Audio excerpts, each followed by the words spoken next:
கர்த்தருடைய வசனம் சூழ்ந்தவராக 18ஆம் சங்கீதத்தில் சில வசனங்களை பார்ப்போம். கர்த்தரை துதியுங்கள், அவர் நல்லவர், அவர் கிருபை வேண்டும். கர்த்தரை நம்ம துதிக்கணும்னு சொல்லப்பட்டது நம்ம கடமை கூடாது. அவர் கிருபை என்றும் உள்ளது. இஸ்ரவேல் கூட சொல்லுவதாக. இஸ்ரவேல் என்பது நம்ம தான். நம்ம இஸ்ரவேல் மட்டும் இல்லை, நம்மளும் இஸ்ரவேல் தான். நம்ம என்ன செய்யணும்? அவர் கிருபை என்றும் உள்ளது சொல்லணும். அவர் கிருபை என்றும் உள்ளது வந்து ஆரோனின் குடும்பத்தார்னு சொல்லுவாங்க. கர்த்தருக்கு பயப்பட சொல்லுவார்களாக. அவர் கிருபை என்றும் உள்ளது என்று கர்த்தருக்கு பயப்பட சொல்லுவார்களாக. யார் கர்த்தருக்கு பயப்படுறது? இந்த காலத்தில் கர்த்தருக்கு பயப்படவே கிடையாது. 4ஆம் வசனத்தில் நடக்கிறவங்க யாருமே கிடையாது. கர்த்தர் வசனத்தை கீழ்ப்படுறது கிடையாது. ரொம்ப அசால்ட்டாக இருக்கிறது. சபைக்கு ஒழுங்காக போகிறதில்லை. சபை வசனங்களோடு கேட்கறதில்லை.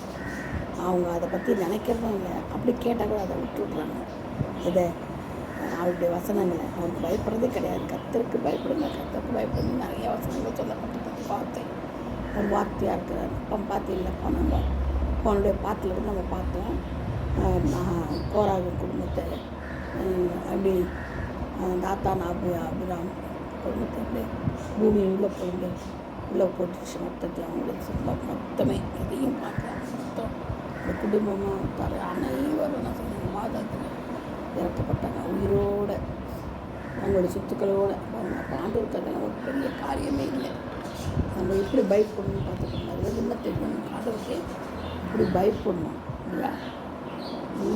அது மாதிரி நம்ம பயப்படாமல் என்ன செய்யணும்னா துணிகரமாக நம்ம பயப்படாமல் இருக்கணும். அவர் தான் செய்வார். அவர் எங்கே உயிரோடு இருக்கிறார். நம்ம நினைக்கிற ஒருத்தர் வந்து கத்தர் சொல்லுவாங்க, ஆண்டவர் யோசிவாங்க. அவங்க வெளியே சொல்லுவாங்க. நம்ம மனதளவில் உள்ளுக்கு வந்து அவங்களுக்கு ஒரு காரியம் இருக்கும். அவர் தான் இது அப்படின்னு இப்போ எங்கே இருக்கிறாரு, அவர் மேலே இருக்கிறாரு, நம்ம பார்த்து நகராரு, நம்ம அப்படி நினைப்பாங்க. அது ரொம்ப தவறுங்க. நம்ம இதயத்துக்குள்ளே இருக்கிறாரு. அவர் எங்கே நம்ம விட்டு போகிறாங்க. அவர் அழைத்தவர் இன்னும் தெரிந்து கொண்டார். நம்ம தெரிந்து கொண்டதுனால நம்ம விட மாட்டாங்க, எப்போவுமே கைவிட மாட்டாங்க. தேவனுடைய பிள்ளைகளை மட்டும்தான் நம்ம அவருடைய பிள்ளைகளாக மாறணும். அவருக்கு பயப்படணும், அவருடைய கீழ்ப்படியணும், அவருடைய வார்த்தைகளுக்கு தான் செயல்படுத்தணும். அப்போ தான் நம்ம வந்து கற்றுக்க முடியும் இல்லையா? அது மட்டும் இல்லை, நெருக்கத்திலேருந்து கர்த்தரை நோக்கி கூப்பிட்டு கர்த்தரை நெருக்கத்தில் சாலத்தில் வைத்தார். நெருக்கம் எந்த டைமில் நீங்கள் கூப்பிட்டாங்க. நான் கூட எத்தனையோ நெருக்கங்கள், எனக்கு எத்தனையோ வியாகுலங்கள், மரண கண்ணிகள் எத்தனையோ வந்துருக்குது. ஆனாலும் கர்த்தர் எனக்கு போதுமானவராக இருந்தார். உங்களுக்கும் அவர் போதுமானவராக இருப்பார். என்ன நெருக்கத்தில் கர்த்தரை நோக்கி கூப்பிட்டேன். கர்த்தர் என்னை கேட்டது விசாலத்தில் கொண்டு வைத்தார். விசாலத்தில் நெருக்கத்தில் விசாலத்துக்கு மாற்றினார். பாருங்கள், எவ்வளோ நம்ம தேவன் ரொம்ப நல்ல தேவன். அதனால்தான் சத்துருக்களின் சரித்திரத்திலே காண்பேன்னு சொல்கிறேன். நம்ம அது மட்டும் சொல்லலைங்க. 8ஆம் வசனம் பார்த்தீங்கன்னா, மனுஷனை நம்பவதை பார்த்தும் கர்த்தர் பெறப்பட்டதாக இருக்குது. மனுஷன் எந்த காரணமும் நம்பவே கூடாது. உண்மையாகவே மனுஷன் நம்பவே கூடாது. என்னுடைய அனுபவத்துக்கு நான் சொல்கிறேன். சுவாசமில்லை, இன்னொரு இடத்துல கூட இருக்கும். சுவாசமில்லை மனுஷன் நம்பவே பார்த்து கர்த்தர் பெறப்பட்டதாக இருக்கிற நலனும் போட்டுருக்கோம். இன்னொருத்தர் இந்த என்ன போட்டிருக்கேன்னா, சங்கீதம் 118 என்ன போட்டிருக்கோம்? மனுஷனை நம்பவே பார்த்து கர்த்தர் பெறப்பட்டதாக இருக்கிற மனுஷன் நம்பவே கூடாது.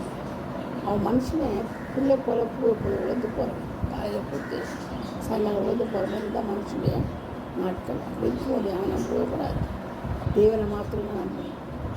ஏன்னா அவனுக்கு ஆண்டவர் நம்மளை தான் மனுஷன் நம்ம தானே. இது மனிதன் சொல்லிட்டு நம்ம தான் மனுஷன். நம்மளை நம்பவே கூடாது. நம்ம யாரையும் நம்பக்கூடாது. நம்மளை நம்பக்கூடாது. கர்த்தரை பார்த்து நம்பணும். பிரபுக்களை கூட நம்பக்கூடாது. நம்பது பாருங்கள், கர்த்தர் பெறப்பட்டதாக இருக்கணும். பிரபுக்கள்லாம் ராஜாக்கள் பிரபுக்கள் இருக்காங்க. அவங்களும் நம்பக்கூடாது. அவங்க கூட வாக்கு தவிடுவாங்க, பொய் சொல்லுவாங்க, ஏமாத்துக்காரங்க, தந்திரசாலி, அவங்களும் நம்பக்கூடாது. கர்த்தர் பெறப்பட்டதாக இருப்பதே நல்ல அதான் சொல்லப்பட்டிருக்கு. அது மட்டும் இல்லை, தேனீக்களை போல என்னை வளர்ந்து கொள்கிறார்கள்.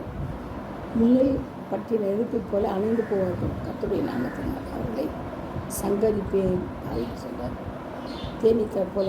அது மட்டும் கர்த்தரின் பலன் என் கீழவுமானவர், அவர் எனக்கு ரட்சிதமானவர். கர்த்தர் எப்படியா பலன், இந்த பலன் உண்மையாகவே கர்த்தராக இருந்தால் அவர் மதிலே தாண்டுவோம் பார்த்துக்கணும். அவரே என் பலன், அவரே என் கீதம். நம்ம சொல்ல முடியுமா? அவர் என் பலன், என் கீதமானவர். அவர் எனக்கு ரட்சிப்புமானார். ரட்சிப்புமானார் அவரே தான். அவருக்கு நமக்கு எல்லாமே மெய்ப்பரு, மீட்பரு, பலனு, கீதமும் ரட்சிப்பு எல்லாம் அவர் தான். வேறு யாரும் கிடையாது. அவர் மாத்திரம்தான். நீதிமன்ற கூடாரங்களை ரட்சிப்பின் கம்பீர சத்தம் உண்டு. கர்த்தரின் வலதுகரம் பராக்கிரமம் செய்யும். வலதுகரம் பராக்கிரமம் செய்யுமா? பார்த்தீங்களா? ஒரு இடத்துல கூட வசனம் ஆண்டவர் சொல்கிறது என்னென்ன வார்த்தையில், அந்த கருத்துக்கு என்னுடைய பலத்தை கட்டளைப்பட வேண்டும், அந்த கருத்துக்கு கட்டளைப்பட வேண்டும், சேர்த்து என்னை சேர்த்து கொடுங்கன்ற கட்டளை கொடுங்க. என்னுடைய கருத்துக்கு என்ன செய்யுங்க, பலத்தை கட்டளை கொடுங்க, கட்டளை கொடுக்கணும். இயேசு நாமத்தில் இந்த பலத்தை கட்டளை கொடுக்குறாச்சா சொல்லணும். அப்போ தான் செய்வார், கிரி செய்வார். அதான் சொல்லி கர்த்தரின் வலதுகரம் பராக்கிரமம் செய்யணும். பராக்கிரமம் செய்யறதுக்கு நான் விடுறதில்லை, ஒரு நாள் நம்ம விடுறதில்லை. பராக்கிரமம் செய்யுங்கப்பா விடுறதில்லை. நம்ம என்ன செய்கிறோம், அவரை கெட்டியமாக பிடிச்சிச்சோம், குறைச்சி இடம் போடணும், குறைஞ்ச விசுவாசத்தில் இருக்கணும். அப்படி கிடையாது. பராக்கிரமம் செய்யணும். பலத்த கரம் நிச்சயமாக பராக்கிரமம் செய்யுமா, அதை நம்பணும், நம்ம விசுவாசிக்கணும். நீங்கள் பராக்கிரமம் செய்வீங்கப்பா, இந்த கரம் பராக்கிரமம் செய்ய ஆண்டவரை நம்ம நம்பணும். இந்த கரத்தை நான் ஒரு கத்திர கரம் குறுகி போகவில்லை. அப்போ என்ன அர்த்தம், பராக்கிரமம் செய்யும் கரம், பலத்த கரம். அவர் தான் நம்ம கரத்தை பிடிச்சி வச்சுட்டாரு, நம்ம அவர் கரத்தை பிடிக்க முடியாது. அவ்வளோ பெரிய கரம் பாருங்கள். வானம் எவ்வளோ உயரமாகுது, பூமியோடு பாதுகாப்பு. அவர் வானம் அவருக்கு சிங்காசனம், பூமியோடு பாதுகாப்பு இருந்தது. அப்படி இருக்கும்போது அவருடைய சிங்காசனம் நான் எங்கே வானம் பூமியோட பாதப்படி. அப்போது எவ்வளோ உயரம், நீங்கள் அப்படி திமிந்து பார்த்தீங்கன்னா உங்களுக்கு தெரியும். திமிந்து பார்த்துக்க முடியாது, ஏன்னா வெள்ளையாக தான் இருக்கும், அது போயிட்டே இருக்கும். அவ்வளோ பெரிய சிங்காசனம், அவ்வளோ பெரிய பாதப்படி. அப்போ பலத்த கரம் எப்படி இருக்கும் பார்த்துக்கணும், கரம்.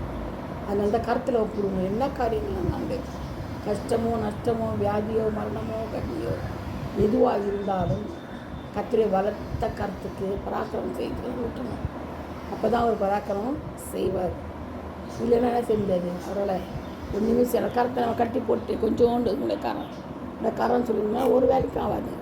அவருடைய கரத்தை என்ன செய்யணும், கட்டை விட்டு விடணும், விடணும். கர்த்தரின் வலது கரம் உயர்ந்திருக்குது. கர்த்தரின் வலதுகரம் பராக்கிரமம் செய்வார். கர்த்தருடைய கரம் உயர்ந்திருக்குது தான் 16வது வசனத்தில். உயர்ந்திருக்கிறது மட்டும் இல்லை, அவருடைய வலது கரம் சொன்னால் பராக்கிரமம் செய்யும். பராக்கிரமம் பெரிய பெரிய காரியங்கள், மனுஷாக்கூடாத காரியங்கள், ஒவ்வொருவராலும் எதுவும் செய்யக்கூடாத காரியங்கள் எல்லாமே என்ன செய்யும், அது பராக்கிரமம் செய்யும் அவருடைய வலது கரம். பாருங்கள்.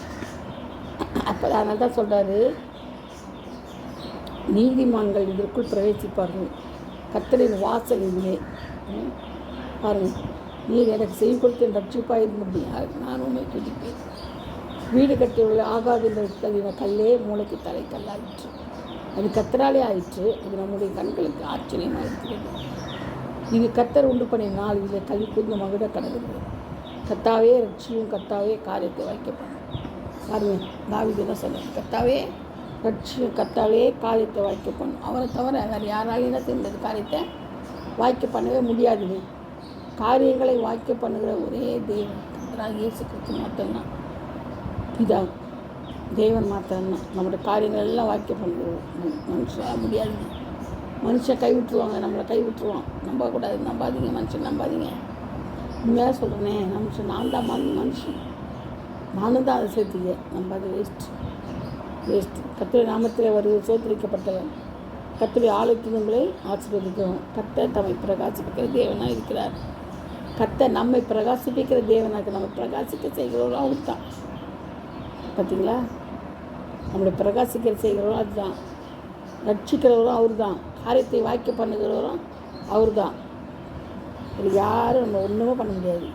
நீரின் தேவன் நான் உண்மை துதிப்பேன், நீரின் தேவன் நான் உண்மை உயர்த்துவேன். கர்த்தரை துதிங்கள், அவர் நல்லவர், அவர் கிருபை என்றும் உள்ளது. நம்ம எப்போ சதா வீட்டில் எங்கே இருந்தாலும் சரி நம்ம சொல்லிக்கிட்டே இருக்கணும், வசனத்தை சொல்லிக்கிட்டே இருக்கணும். கர்த்தரை துதிங்கள், அவர் கிருபை என்றும் உள்ளது. கர்த்தரை துதிங்கள், அவர் நல்லவர், அவர் கிருபை என்றும் உள்ளது. நாளை போல் நம்ம சொல்லிக்கிட்டே இருந்தோம்னா அந்த கிருபை பெருகும், அவருடைய தயவு இறக்கம் எல்லாம் பெருகும் நம்மளுக்கு.